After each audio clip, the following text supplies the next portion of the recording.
Hi, I'm Angelia Inscoe, and today's webinar is the importance of clean beauty. I am the CEO and founder and Chief Scientific Officer for Collagen Pen Induction Therapies, the A Method, and Fizzy. Why skincare? Well, here's what got us into clean beauty, okay? So as I mentioned before, I'm the founder and CEO for Collagen Pen and microneedling. So when you're microneedling the skin, you're opening up channels that allows ingredients to get deeper into the skin than what they normally would. Due to their molecular weight, they wouldn't normally penetrate that deep, but when we make that channel, it allows it to get in. So when we first started this, we didn't have skincare.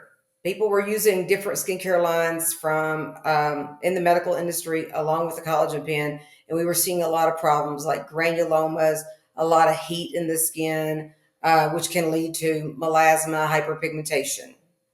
So that's why we started ourselves diving into clean beauty.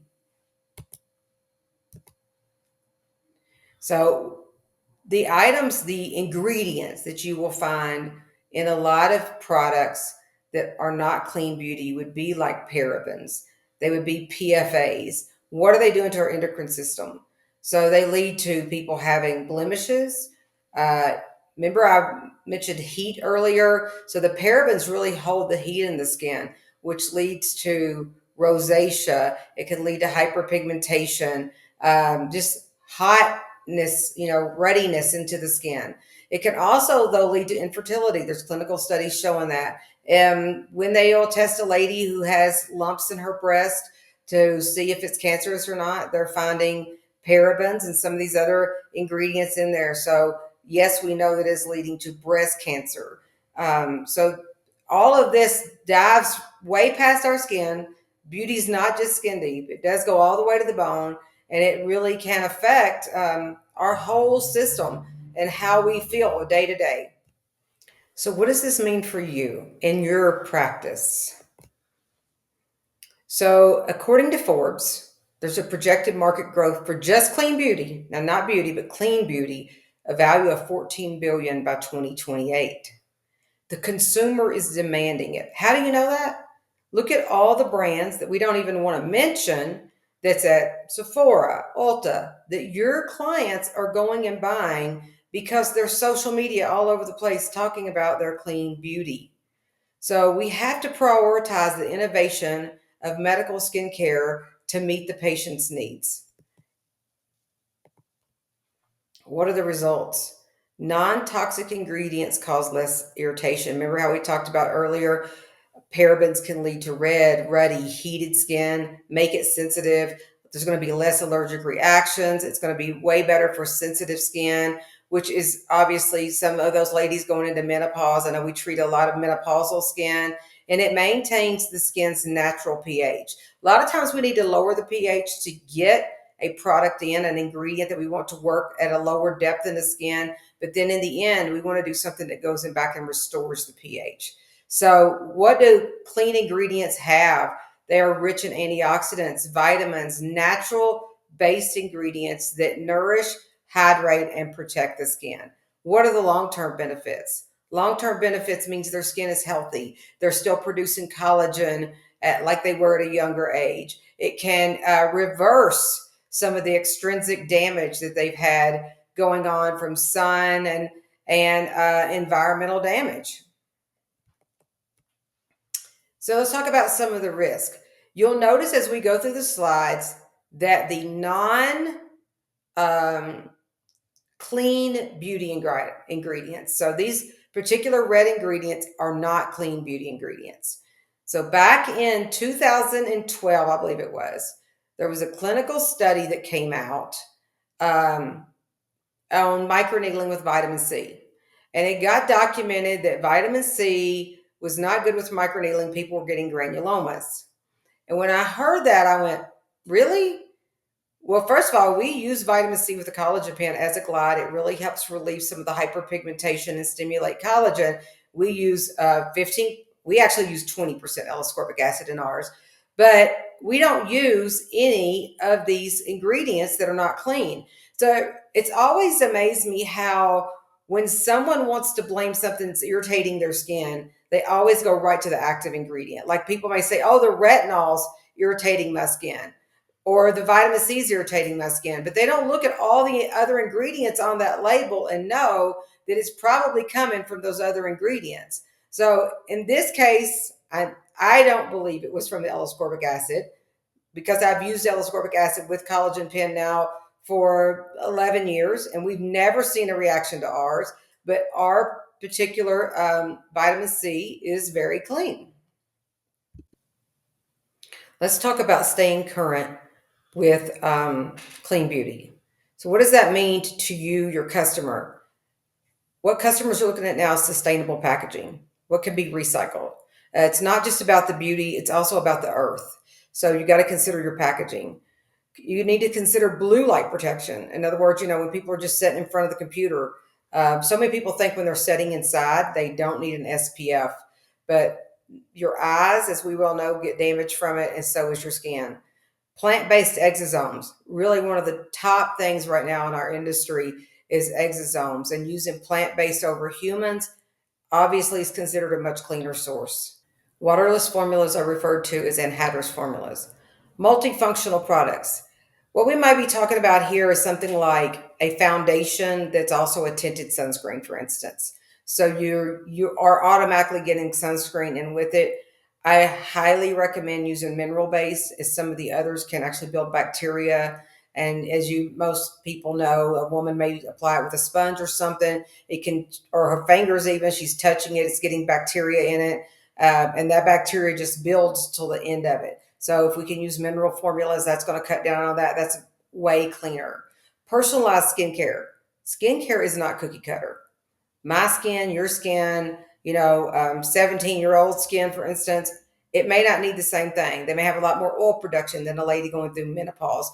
And to think about that, not just to have a kit that you hand out to every single person that comes in to your clinic, but that it will target their skin issues.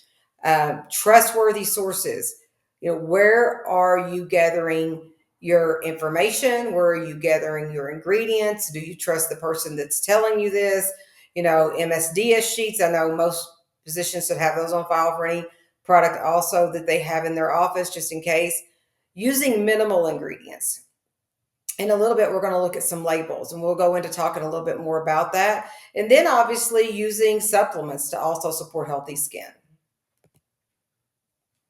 Reading skincare labels.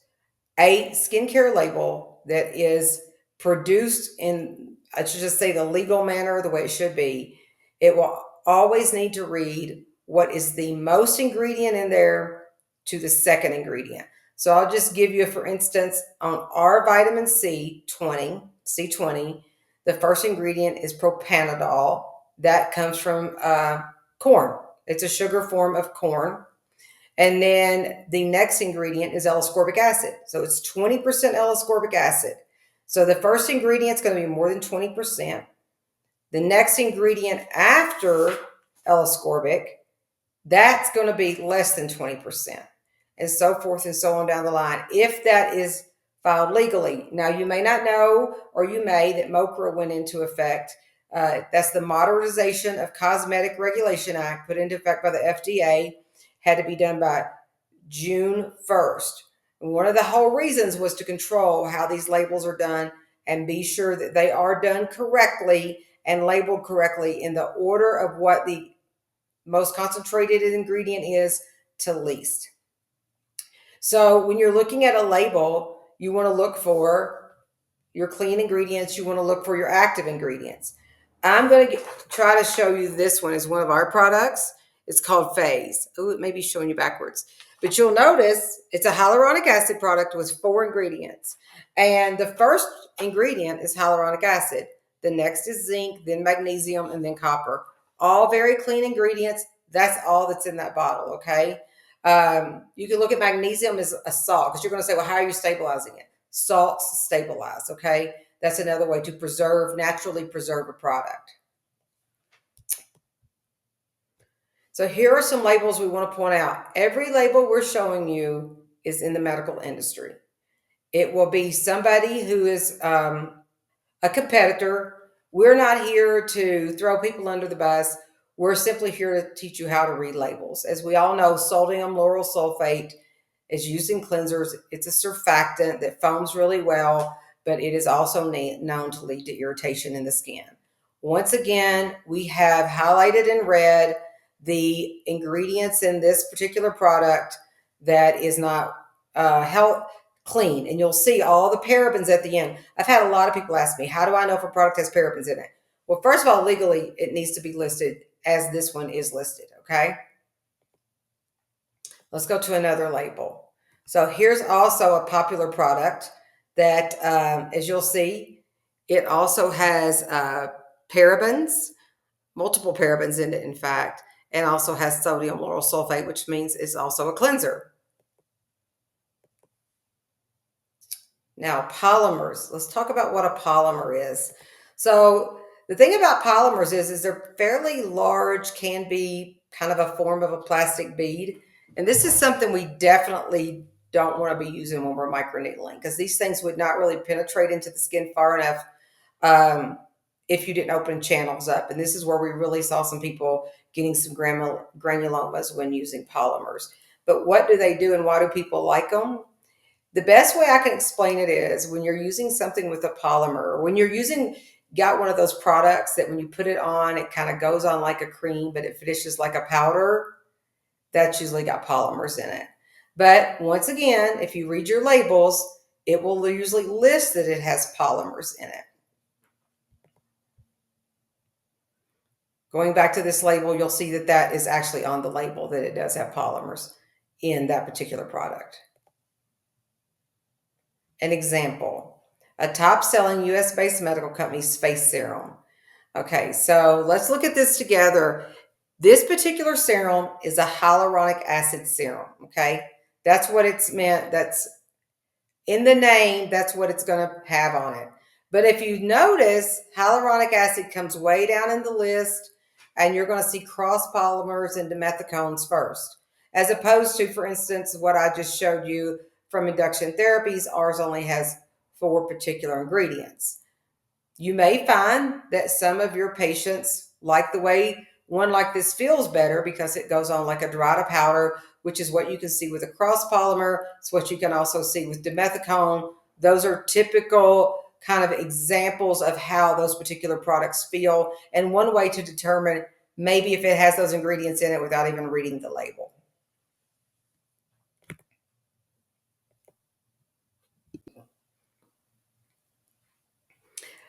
We're going to go to talk about exosomes right now. Exosomes is probably the most talked about, newest kind of ingredient in the marketplace. And so what I'm seeing actually out there when I'm looking at labels, because there's a product on the market right now, retail, and that's 30 mLs, and it sells for $535 retail. And if you read the label, it has no exosomes. It's peptides. A lot of people are referring to peptides as exosomes. This is important for you to know for your patients, because they may be going out there overpaying, thinking that they're getting something that they're not, and they don't really know the difference. Here at Induction Therapies, we make plant exosomes. We use 5 different plants, 4 from the United States, 1 is from India. They are organic. Okay, so I want to point that out. They're small vehicles, basically, that help to carry. There's plenty of clinical studies around plant exosomes being carriers as a drug delivery. The ones to be considered an exosome, it needs to be 35 to 150 nanometers small. It has to fit within that window to be considered an exosome. In the medical market, there are a lot of human exosomes as well being used, okay? It's borderline how people feel about those right now, like how they are ethically sourced, where are they coming from, and all we're doing is bringing that in for you to make your own decision, for you to say, where are they, how are they sourced. My question as a formulator would be, how can you keep a human exosome stable in a bottle on a shelf? Let's talk about your clients' trust in you for clean beauty. So your clients want to know that you're committed to clean beauty across the board, not just with one product or 2 products, but when they come to you, they're going to get clean beauty. These are things really that you could promote too within your medi spas or your offices, maybe like a statement about your commitment to clean beauty to help build their trust. Um, their well-being, they want to know that their well-being is your top priority, that you're using clean ingredients that are safe, you're being transparent about what's in there. This will help keep them from going to all these retail stores that we're talking about, whereas social media is driving everything to right now. So as we mentioned before, skin is not cookie cutter. They really want to know that you're addressing their particular skin needs and their particular skin type. All right, let's talk a little bit more about your customer. Okay, so what are some of the ingredients that your customer wants to see you avoid?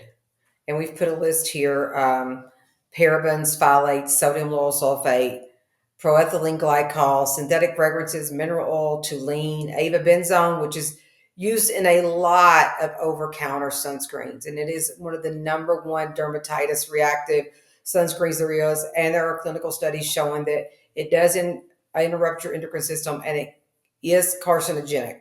Okay, so oxybenzone and hydroquinone. These are just some of the ones at the top of the list. This list will be developing as we go in with the FDA, and even with the Environmental Protection Agency has a lot to do with what goes on this list as well. All right. So the FDA, its whole goal behind MOPRA, it was its aim to protect customers from harmful ingredients. And then we just mentioned actually also the Environmental Working Group. So, and they're also reviewing items. A good source to look at is the European Union. They will literally outlaw ingredients way before we do, due to safety issues. It takes our FDA much longer to get there. So and I'll just use hydroquinone as a for instance. I think I've been in this industry 25 to 30 years, and hydroquinone's always been outlawed over there. Yet we still allow it here. So if you're always wondering if something falls in this list or may become part of this list, you can always look up, is this allowed in cosmetics in Europe? Clean beauty. We're looking for high quality formulations, plant based, everything right now. Plant, plant, plant. People want to know what source it's coming from, what plant's behind it, and they really embrace that. You'll notice that a lot of your commercial companies that we're seeing in these retail stores, when they're doing social media, when they're doing a lot of their marketing, they're using plants in the background to convey this message. Okay, antioxidant protections, which is what we use plants for. Most of those do create an antioxidant protection. And then pro-aging. People are all about now trying to see what we can do to pro-age and not have to use fillers or injectables or have surgeries. Microneedling, as you know, we obviously sell the collagen pen, and microneedling is one of the cleanest beauty items or treatments that you can do. It's just like aerating the ground. All I'm doing is causing a controlled injury to help your skin produce collagen that as we age, it begins to slow down on its own from doing. It'll produce that collagen, and it'll then form new skin and get new skin to the surface, helping those dead skin cells or skin cells that may have been, damaged from the sun to go ahead and renew and exfoliate off. Ethos. We talked about sustainability. They want to know, your consumer wants to know you're using sustainable packaging. You're doing cruelty-free testing, no testing on animals, okay? It's as many of your ingredients can be is organically sourced, which is, by the way, is a whole nother subject. Organic skincare can be so misrepresented. Fair trade, that you're getting these not from third world countries that are abusing people to source these ingredients, and ethical practices. So, in talking about clean beauty, we're looking at what your consumer is looking at, what they're being educated on, awareness through social media. And a lot of that is about the planet. Okay. So, for the planet, they want to know that these practices are being put in place. I think we've kind of covered this, but we just want to go over sustainability practices. Okay. Social responsibility, fair trade, environment, eco-friendly, ethical supply chain. Okay. Preservation of the biodiversity, okay? How it's cultivated, that we're using a diverse plant species so that we're not standing a chance of using too much of something and then basically it becoming obsolete. Protect your natural habitats, okay? Indigenous plant varieties, ecosystems, and preserving the flora and fauna. Okay, environmental impact. Sustainably sourced, not using harmful chemicals like pesticides or synthetic additives, and reducing pollution through water contamination, soil degradation, or packaging that don't biodegrade. So let's talk about sunscreens real quick.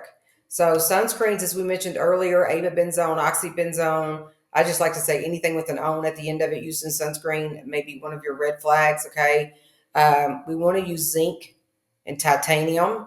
Titanium is actually becoming a questionable thing, but they are natural sources right now. They're mineral. They naturally protect you. Here at Induction Therapies, we offer a brush.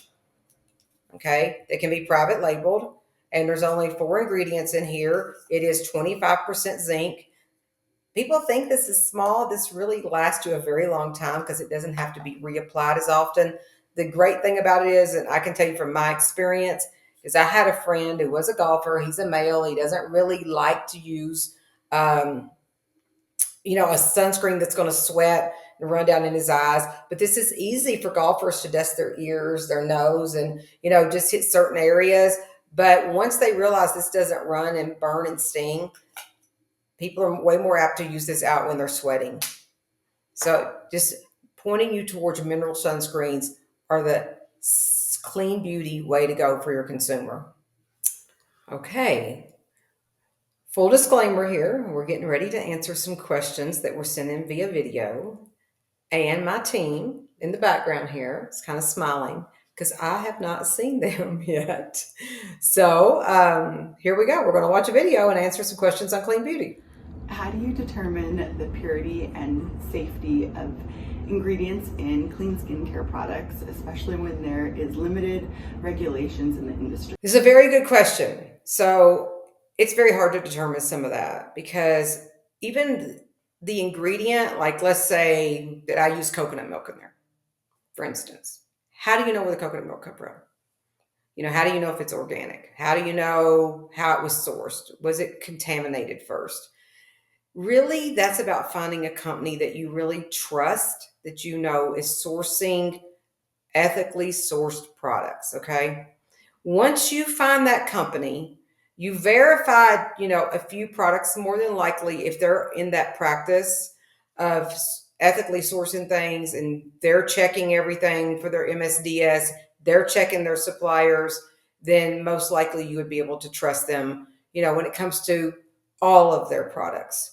But it's really hard for you to know. Once again, that's why MOCR was put in place to help regulate some of these. Ourselves, we are trying to go through a practice that will be put in place to where we have things tested at a next level and we can wear a certain badge because that is very expensive and it's just something we're just now working on, but we're realizing how important this is to the consumer.